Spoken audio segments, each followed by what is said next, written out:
Look, I don't know if you're in the business of doing favors or not, or if you need. What is this favor thing, dude? I have a favor fervor fever. Far out. Fantastic. Fantabulous. Funky. Freaky. No, don't. Oh, there we go. Yeah. I was concerned. I had other words to use, but there could be children listening, and I don't want to have to explain them in a sentence. And so what? What's the point of all this favor? If you need an inducement, Friday. Tony will be happy to pay you.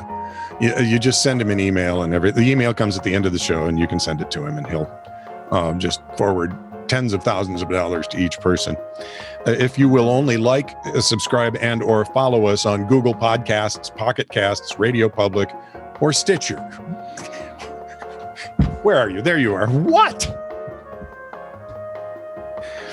You're friendly. Not that friendly. And generous. Not that. If I had the thousands of dollars, I'd be more than happy. I'm not above buying an audience.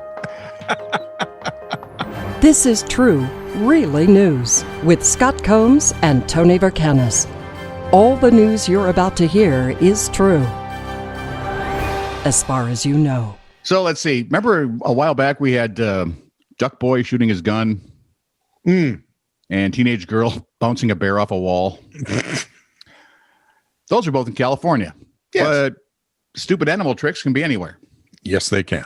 West Palm Beach, Florida. A judge has rejected the stand your ground defense of a Florida man who said he beat an iguana to death after it attacked him, biting him on the arm. 43-year-old PJ Patterson is going to stand trial on a felony animal cruelty charge. Palm Beach County Circuit Judge Jeffrey Dana Gillen ruled recently in denying his unusual defense. Okay. According to the South Florida Sun Sentinel, the stand your ground law allows a person who is under attack and reasonably fears death and or great bodily harm to use deadly force, even if they could retreat to safety. It's been used in several high-profile cases since it was adopted, 16 years ago. Yeah. Might be the first time, though, that we can think of that the recipient of the deadly force was an animal. Or, as I like to say, an aminal. Yes. Prosecutors say that Patterson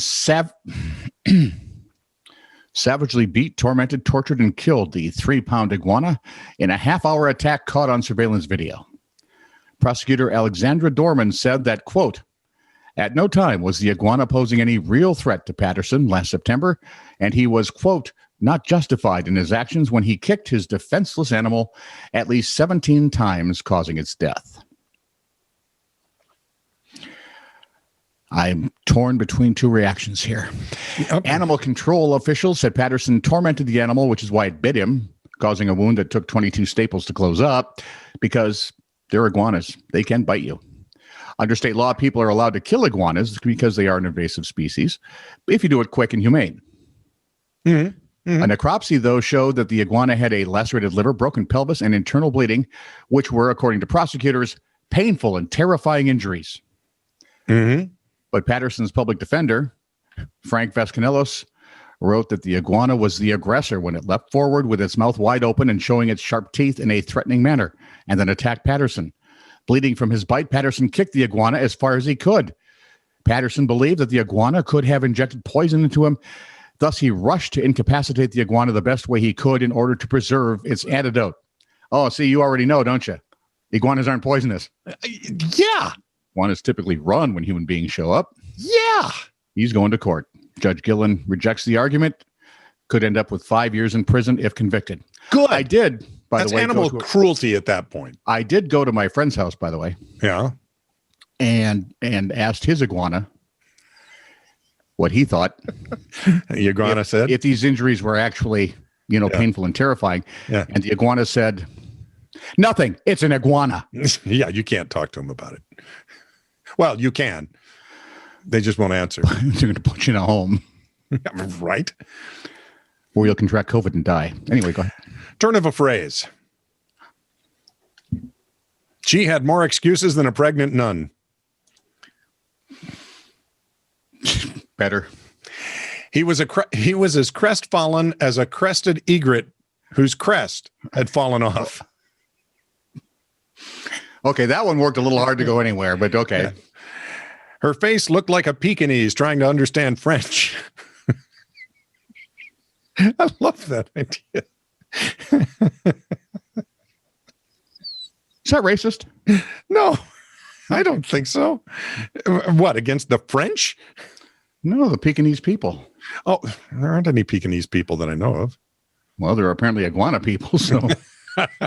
His kiss was slow, but firm and unyielding, like an old man backing his Lincoln Town Car over a handicapped parking sign.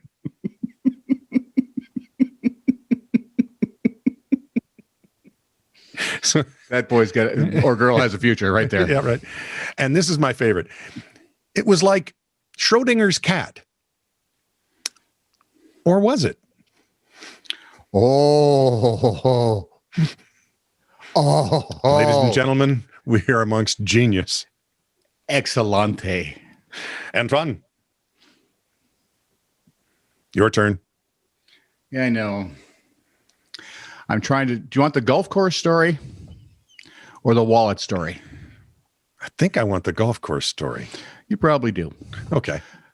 First of all, let me preface this by saying just last week in a golfing thing, email thing I get, there was video of a guy chasing golfers and tearing up greens and fairways in his SUV. Okay. What made it entertaining was as he's turning onto this next tee box to go after another hole, you can see the police vehicle show up, and they're trying to avoid everything he's tore up. Mm-hmm. They eventually got him. Why would you do that? I have no idea. This story is not like that at all. Well, it is a little. It involves an SUV and a golf course. A designated driver following a navigation GPS app turned himself into a hazard on the 6th tee box of the Brabourne County Club in West Newton, Massachusetts. According to police, the man had dropped off his friends around 2 a.m. and got lost while using Waze. I'd never heard of this. Waze is a traffic app that attempts to find its users the quickest route from point A to point B. Sure. Sure.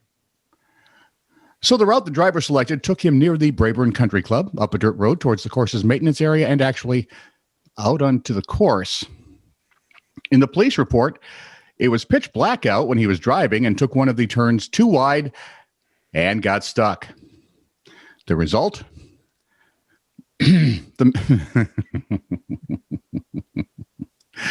The maintenance crews found a black SUV teetering off the edge of the 6th tee box around 5 a.m. when they reported for work. Hey, look, a new hazard in the tee box. That's just not fair. I can get myself in enough trouble without putting hazards there. Fortunately, there was no damage to A, the golf course, B, the vehicle, and more importantly, the operator of the vehicle was not injured. Newton Police Lieutenant said that we tell people, always use your eyes and your common sense. Do not rely upon an app on a phone to tell you where to go. Police said responding officers did not smell any odor of an alcoholic beverage on the driver. They did not observe any slurred speech. His eyes weren't red. It was all Waze and stupidity. Thank Driver you. won't face any charges. Holy Pete. 2 tech support stories. Tech support. Thank you for calling, cable TV tech support. How can I help you today? Customer, about 6 years old with a country accent. Yeah, I need a new receiver. Oh, what seems to be the problem with the one you have right now? I was cleaning my gun and accidentally shot it. Well, now. Yep, you need a new receiver. My guess is you're going to pay for it. That would be a great thing to think of when, like the first boyfriend drops by for your daughter. Yeah. Bang. What happened? Oh, don't actually shoot him. Oh, there we go. Shoot the receiver. Customer. Hello, my router isn't working properly. Tech support. Okay. What lights are on? Customer. Hallway and kitchen.